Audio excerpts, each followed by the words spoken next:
Ahora, hermanos, vamos a abrir nuestras Biblias en el libro de 1 Timoteo capítulo 6. 1 Timoteo capítulo 6. Vamos a ver algunas enseñanzas más para la vida práctica de la iglesia. Recuerda que en todo este libro de 1 Timoteo, que el apóstol Pablo está instruyendo a Timoteo en cómo debería de actuar hasta que llegara él, hasta que viniera él, cómo debería de cuidar de la iglesia del Señor, llevar adelante la obra de Dios ahí en Éfeso, donde estaba Timoteo. Efesios 6:1 dice: todos los que están bajo el yugo de esclavitud tengan a sus amos por dignos de todo honor, para que no sea blasfemado el nombre de Dios y la doctrina. Y los que tienen amos creyentes, no los tengan en menos por ser hermanos, sino sírvanles mejor, por cuanto son creyentes y amados los que se benefician de su buen servicio. Esto enseña y exhorta. Hermanos, deberíamos de recordar que en el mundo griego de aquel tiempo había la institución de esclavitud. O sea, personas eran propiedad de otras personas. Muchos de los creyentes de Éfeso y de las otras ciudades del mundo antiguo eran esclavos. Algunos de los esclavos eran hombres instruidos, algunos de ellos eran maestros. Había algunos esclavos hasta que eran ancianos de las iglesias, ¿no? Pero ellos eran esclavos. Había otras personas, algunos de ellos aún creyentes, que también eran dueños de esclavos. Era parte de la vida social en ese tiempo. Para nosotros nos parece quizá un poquito extraño en nuestro tiempo. Pero es interesante ver acá que el apóstol Pablo no enseña a los creyentes a trastornar el orden social de su tiempo, sino más bien enseña a los creyentes cómo deberían de vivir dentro del orden social en el cual están. Y esta es la enseñanza que tenemos en estos dos versículos. Primero, para los esclavos de personas no creyentes. Y vamos a volver a leer el versículo 1. Dice: todos los que están bajo el yugo de esclavitud tengan a sus amos por dignos de todo honor, para que no sea blasfemado el nombre de Dios y la doctrina. Los esclavos, ¿cómo deberían de considerar a sus amos? ¿Qué nos dice acá? Dignos de todo honor. Deberían de respetarlos, deberían de trabajar bien. ¿Y cuál es el motivo que da? Dice acá, el motivo es para que no sea blasfemado el nombre de Dios y la doctrina. Al final de cuentas, hermanos, estos esclavos eran siervos de Dios también. Y para dar buen testimonio ante sus amos, entonces ellos tenían que trabajar para honra de Dios, para gloria de Dios. Y entonces el apóstol dice: mira, si no trabajan en una forma digna, si no respetan a sus amos, entonces el nombre de Dios y la doctrina será blasfemado.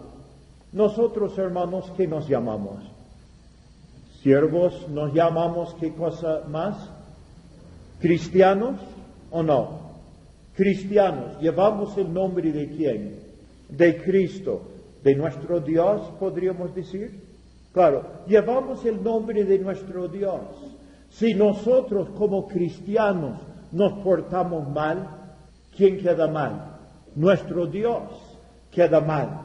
La doctrina nuestra, la enseñanza nuestra, ¿qué van a decir de nuestra enseñanza si nos portamos mal? Dirán: ellos no les enseñan bien a estas personas. Y el resultado va a ser de que los amos no creyentes no van a querer que los esclavos vayan a las reuniones de los hermanos. No van a querer de que sigan, porque la enseñanza no les ha enseñado a vivir una vida cristiana de veras. Entonces necesitamos tener cuidado en todas estas cosas. Donde estemos nosotros, en el trabajo que estemos nosotros, trabajemos, hermanos, para que el nombre de nuestro Dios y nuestra doctrina no sea blasfemada. Versículo 2.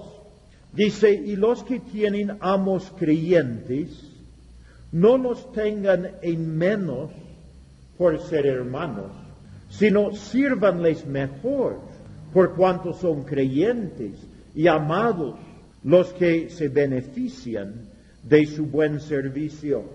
Ahora, como dije, hay algunos amos creyentes. También tenían esclavos.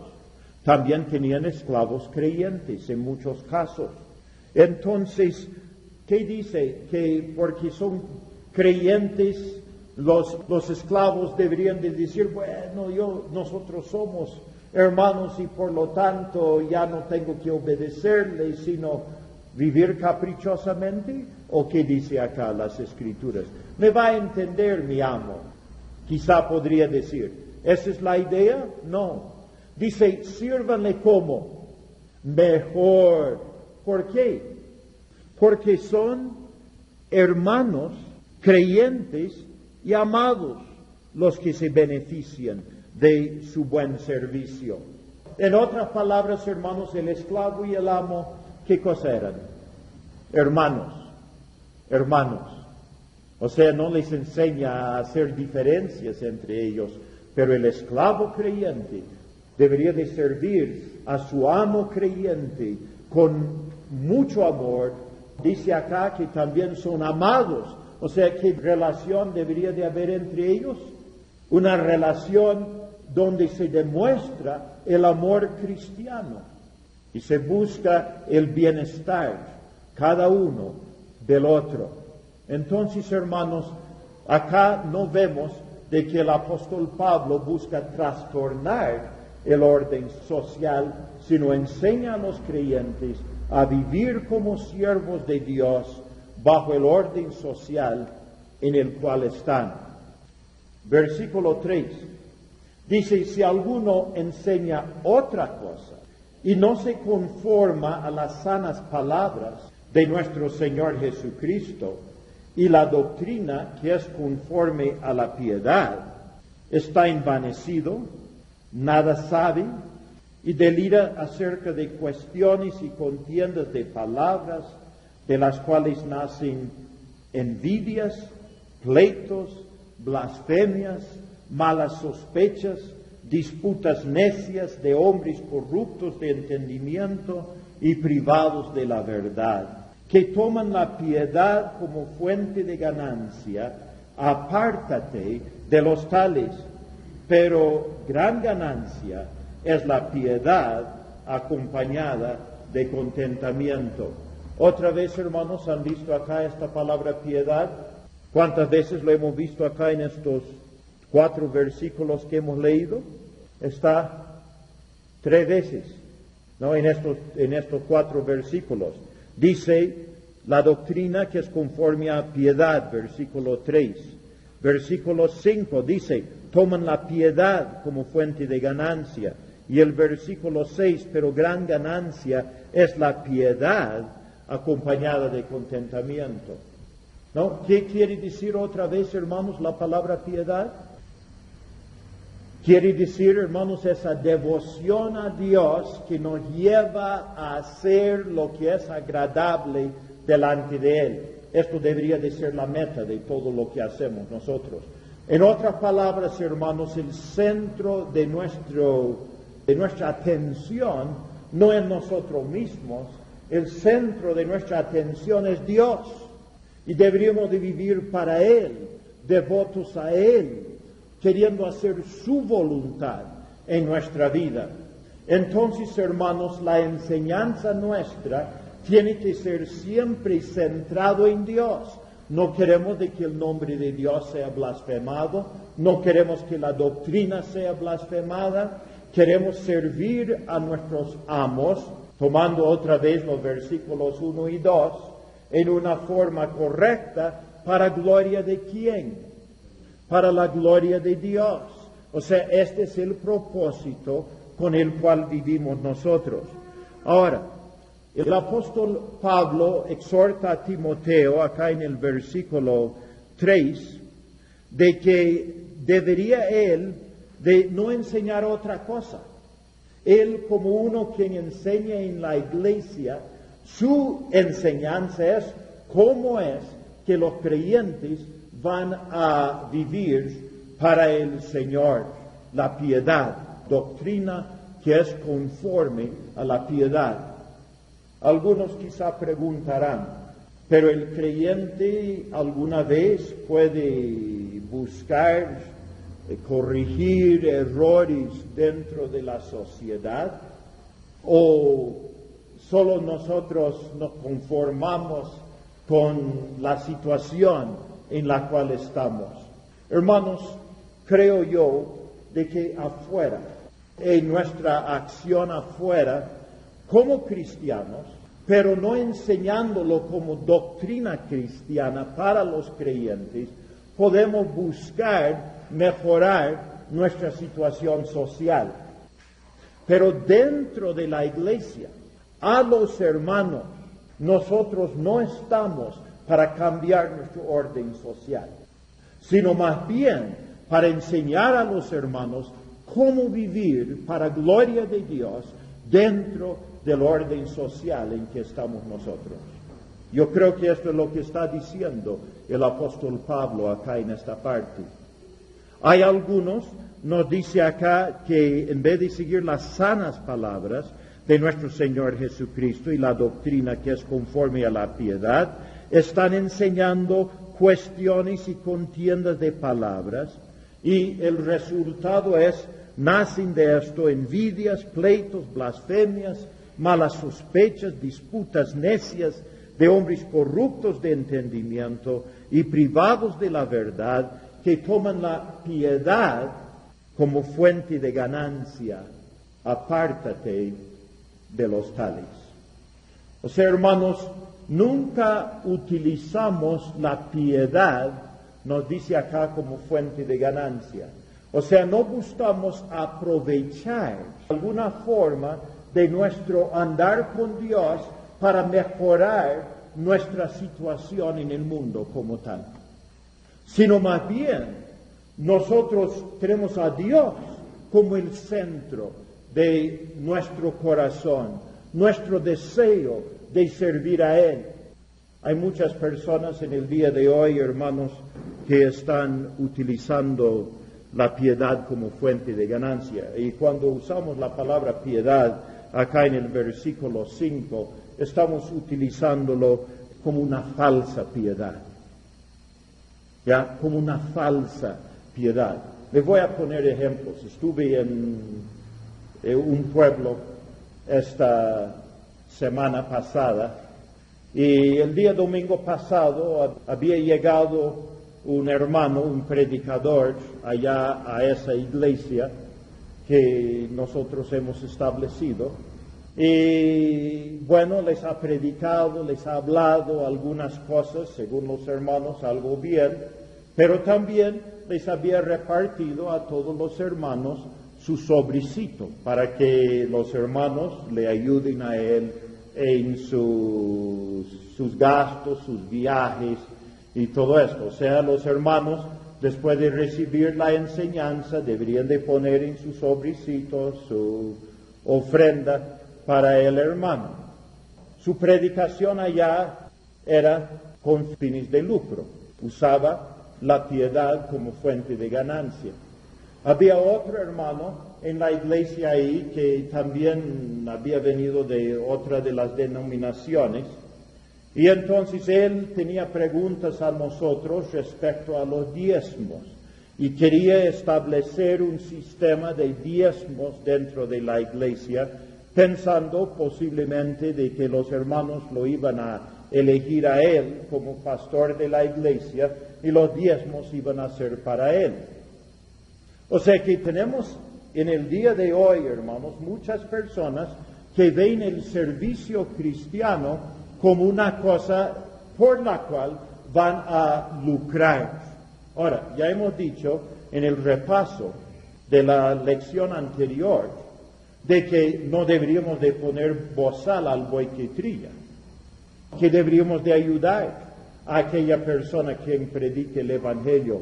Pero el que predique el Evangelio, hermanos, debería de hacerlo no para la ganancia, sino debería de hacerlo porque su corazón está centrado en Dios. O sea, tiene devoción a Dios, sirve a Dios con todo su corazón. Y cada uno de nosotros, hermanos, deberíamos de examinar nuestro propio corazón. ¿Por qué servimos a Dios? ¿Servimos para lucrar, para mejorar nuestra situación social o económica? ¿O servimos a Dios porque de veras lo amamos? Quiero, hermanos, que veamos algunos textos acá de las Escrituras. Mateo capítulo 6, en las enseñanzas de nuestro Señor Jesucristo. Mateo capítulo 6 y el versículo 19 dice: no os hagáis tesoros en la tierra, donde la polilla y el orín corrompen y donde ladrones minan y hurtan, sino haceos tesoros en el cielo, donde ni la polilla ni el orín corrompen y donde ladrones no minan ni hurtan, porque donde esté vuestro tesoro, allí estará también vuestro corazón. Donde esté vuestro tesoro, allí estará también vuestro corazón. ¿Dónde está su tesoro? ¿Su tesoro está en este mundo? Si su tesoro está en este mundo, ahí va a estar su corazón. Si su tesoro está en el cielo, usted trabaja para Dios, usted ama a Él, usted tiene propósitos eternos en su trabajo para el Señor. Entonces ahí también, hermanos, va a estar su corazón. Versículo 24. Ninguno puede servir a dos señores, porque o aborrecerá al uno y amará al otro, o estimará al uno y menospreciará al otro. No podéis servir a Dios y a las riquezas.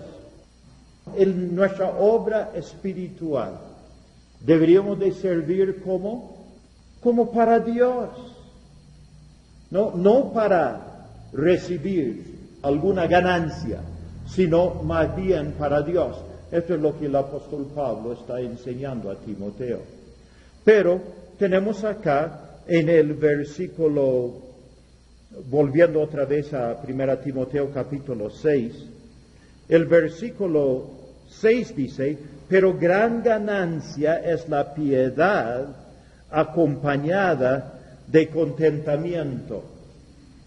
En otras palabras, hermanos, si nosotros tenemos nuestro corazón centrado en Dios, realmente hay devoción a Dios, también esto debería de ir acompañado con ¿qué? ¿Qué dice acá? Contentamiento. Eso sí es gran ganancia. No descontentos con nuestra situación, con nuestra suerte, sino más bien contentos con lo que Dios nos ha dado. Y podríamos ver, hermanos, el ejemplo de esto en Filipenses capítulo 4, Filipenses capítulo 4 y el versículo 11. Ya hemos leído esto en otra oportunidad respecto a Pablo. Dice así: no lo digo porque tenga escasez, pues he aprendido a contentarme cualquiera que sea mi situación. Sé vivir humildemente y sé tener abundancia. En todo y por todo estoy enseñado, así para estar saciado como para tener hambre, así para tener abundancia como para padecer necesidad. Todo lo puedo en Cristo que me fortalece. Hermanos, la situación económica de Pablo era de muy poca importancia para él. No, de muy poca importancia. Dice, yo sé tener hambre, sé también tener abundancia. Yo sé ser saciado como también tener hambre. Todo lo puedo en Cristo que me fortalece. Hermanos, cuando el corazón está centrado en Dios, entonces esto nos lleva también al contentamiento.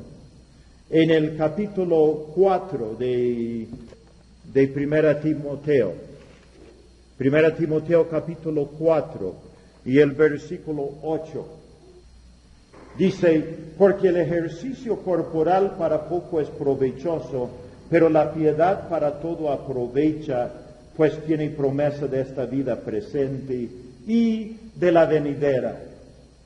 ¿No? El piadoso, el que tiene devoción a Dios, tiene sus ojos puestos ¿dónde? En la vida venidera. ¿No es así? En la vida venidera. Entonces, con esto podemos estar contentos, ¿o no?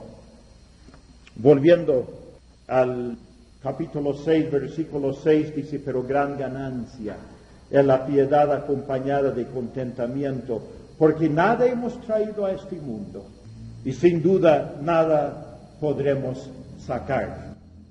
Hermanos, ¿cuántos de ustedes han nacido vestidos? Nadie ha nacido vestido, ¿no es así? Y cuando mueren le ponen la mortaja, ¿no es así? ¿Pero lo lleva o no lo lleva? Si después de tiempo ya van a la tumba, ven una mortaja todo podrido, ya no lo ha llevado, ¿no es así? O sea, no ha ido a ninguna parte, nada hemos traído a este mundo, nada vamos a sacar. Dice, así que teniendo sustento y abrigo, estemos contentos con esto. ¿Con qué deberíamos de estar contentos, hermanos? Sustento, ¿qué quiere decir? Alimento y ¿qué más? La ropa y quizá habla también de la casa. Es así, el abrigo en el sentido de tener un sitio donde cobijarse. O sea que es también una necesidad de la vida material. Teniendo esto, ¿qué dicen las Escrituras? Estemos contentos. Nosotros, hermanos, vivimos en un tiempo muy difícil. La gente cree que necesita muchas cosas más para estar contento. Creemos que, de hecho, necesitamos un televisor. Y si eso no tenemos, entonces es difícil estar contento para muchas personas. Necesitamos tener lo que las otras personas tienen. Pero las Escrituras dicen, teniendo sustento y abrigo, con eso estén contentos. Que Dios nos ayude, hermanos, a entender esto. Y si tenemos poco en esta vida, no reneguemos, sino más bien demos gracias a Dios. ¿Se acuerdan en el capítulo 4, donde hemos hablado de los alimentos? ¿Cómo deberíamos de tomar los alimentos? Dando gracias a Dios. Es un don del Señor y con esto deberíamos de estar alegres y contentos. Ahora, versículo 9 dice, porque los que quieren enriquecerse caen en tentación y lazo y en muchas codicias necias y dañosas que hunden a los hombres en destrucción y perdición, porque raíz de todos los males es el amor al dinero, el cual codiciando algunos se extraviaron de la fe y fueron traspasados de muchos dolores. Vemos acá de que, hay muchas personas en el mundo que quieren enriquecerse, quieren tener dinero. Para esto, ¿qué hacen? Están dispuestos a corromper a oficiales. ¿Qué es lo que hemos visto nosotros, hermanos, acá en nuestro Perú en estos días pasados? ¿No es así? Gente que quiere enriquecerse, no tienen conciencia de lo que hace. ¿No? ¿Qué es su meta en la vida? Tener dinero. ¿Les va a traer felicidad? No les va a traer felicidad, pero están dispuestos a hacer cualquier cosa con tal de enriquecerse. Hay personas que están dispuestos a corromper a otras personas, en la venta de licor, por ejemplo, con tal que ganen. Pongamos también a los que están dispuestos a elaborar droga o comercializar la droga, no importándole a su prójimo, con el fin de enriquecerse. O sea, con el fin de tener algo en esta vida, están dispuestos a hacer cualquier cosa. Hay muchas personas que sencillamente no tienen tiempo para las reuniones de la iglesia. ¿Por qué? Porque están queriendo enriquecerse. O sea, sus ojos están puestos en el dinero. Son siervos del dinero, esclavos del dinero. Ahora, ¿necesitamos el dinero, hermanos? Hasta cierto punto. Si necesitamos, y como hemos hablado la otra vez, nosotros también no podemos ser flojos. Dios no quiere nada de flojera, quiere que nosotros trabajemos, que nos esforcemos en la vida, pero no quiere que nosotros vayamos más allá del límite y que el dinero sea meta en nuestras vidas. Los bienes materiales vengan a ser nuestra meta primaria en nuestra vida. No podemos servir a Dios y a las riquezas. Es lo que nos dicen las Escrituras.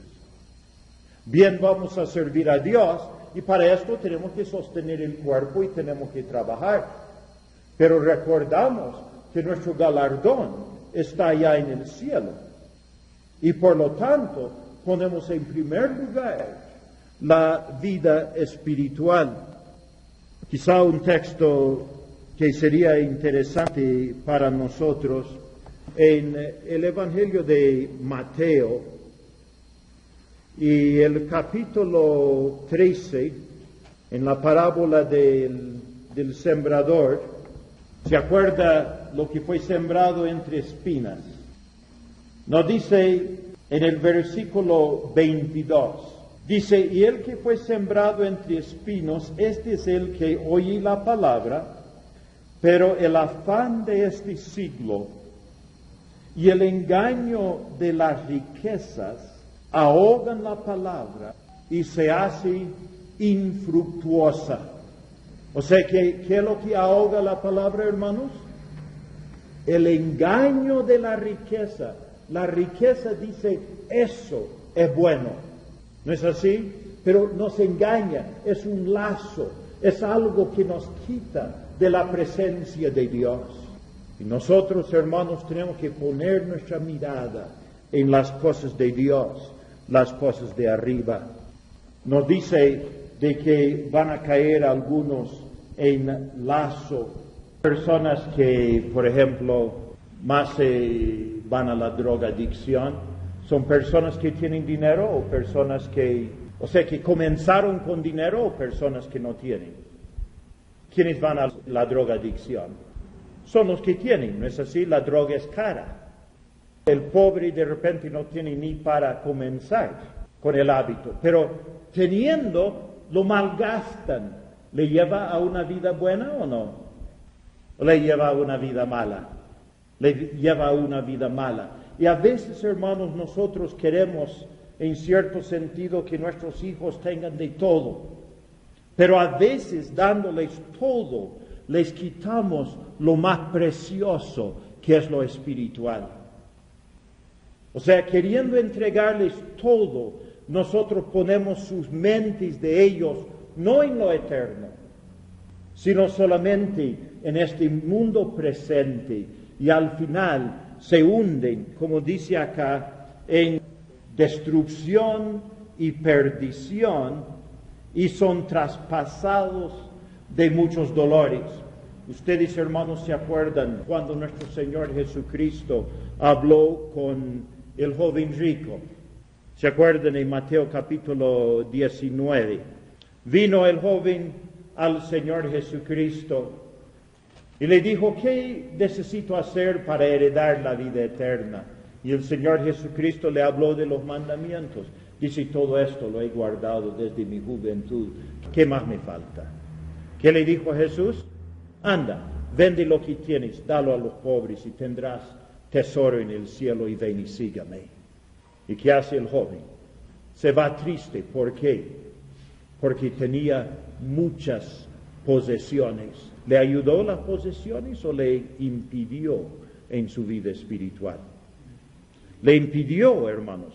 Ahora, Mateo 19, versículo 23, dice, entonces Jesús dijo a sus discípulos, de cierto os digo que difícilmente entrará un rico en el reino de los cielos. Otra vez os digo que es más fácil pasar un camello por el ojo de una aguja que entrar un rico en el reino de Dios.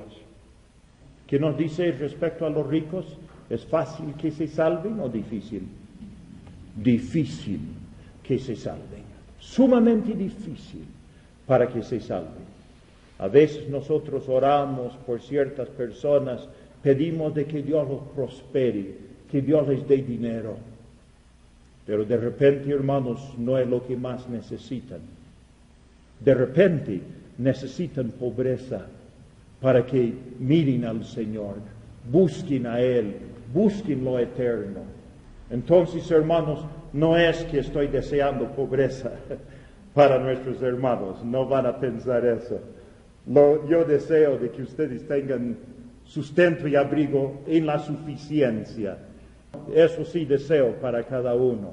Pero al mismo tiempo, hermanos, recordemos de que la piedad, tener nuestra vida centrado en Dios, es la cosa más importante. Versículo 11, 1 Timoteo 6:11. Dice, mas tú, oh hombre de Dios, huye de estas cosas. ¿De qué debería de huir Timoteo? Bueno, yo diría, hermanos, primeramente en el versículo 4, debería de huir de las cuestiones y contiendas de palabras. En el versículo 4 está esto. En el versículo 10, debería de huir del amor al dinero. ¿El dinero en sí, hermanos, es malo? No es malo. Pero el amor al dinero es malo. Debería de huir del amor al dinero. Y nos dice acá, y sigue la justicia, la piedad, la fe, el amor, la paciencia, la mansedumbre. Debería de huir ¿de qué? Las palabras vanas, la contienda de palabras, debería de huir del amor del dinero y debería de seguir la justicia, la piedad, la fe, el amor, la paciencia y la mansedumbre, cosas que debería de buscar tener dentro de su vida. Versículo 12, pelea la buena batalla de la fe. ¿Es una batalla en la cual estamos? Peléala, hermanos, esta buena batalla de la fe. Dice, echa mano de la vida eterna. ¿Para qué vivimos? Para la vida eterna. Somos personas que estamos acá en este mundo como pasajeros nomás. Entonces, hermanos, echemos mano de la vida eterna. Dice, a la cual asimismo fuiste llamado, habiendo hecho la buena profesión delante de muchos testigos. Fuimos llamados, hermanos, a la vida eterna, ahora habiendo comenzado este camino del Señor Jesucristo. Vamos a seguir detrás de lo eterno, porque esto es lo más importante en la vida de cada uno de nosotros. Entonces, hermanos, no tengamos pena frente a nuestras necesidades. ¿Qué ha prometido Dios? Que si nosotros buscamos primero el reino de Dios y su justicia, las demás cosas nos van a ser añadidas. Es lo que ha prometido el Señor. En el libro de Hebreos y el capítulo 13 nos dice en el versículo 5, sean vuestras costumbres sin avaricia, contentos con lo que tenéis ahora, porque Él dijo, no te desampararé ni te dejaré. ¿Lo creen? ¿Dios dice la verdad o Dios miente? No miente. Él dice, yo nunca te dejaré ni te desampararé. Versículo 6, de manera que podemos decir confiadamente, el Señor es mi ayudador, no temeré lo que me pueda hacer el hombre. El Señor es nuestro ayudador. Que nosotros centremos nuestros corazones en Él, que sigamos la piedad, sigamos la justicia, sigamos la fe, sigamos el amor, sigamos la mansedumbre. Echemos mano de la vida eterna. Fuimos llamados para esto. Vamos adelante, hermanos, en el servicio a nuestro Dios.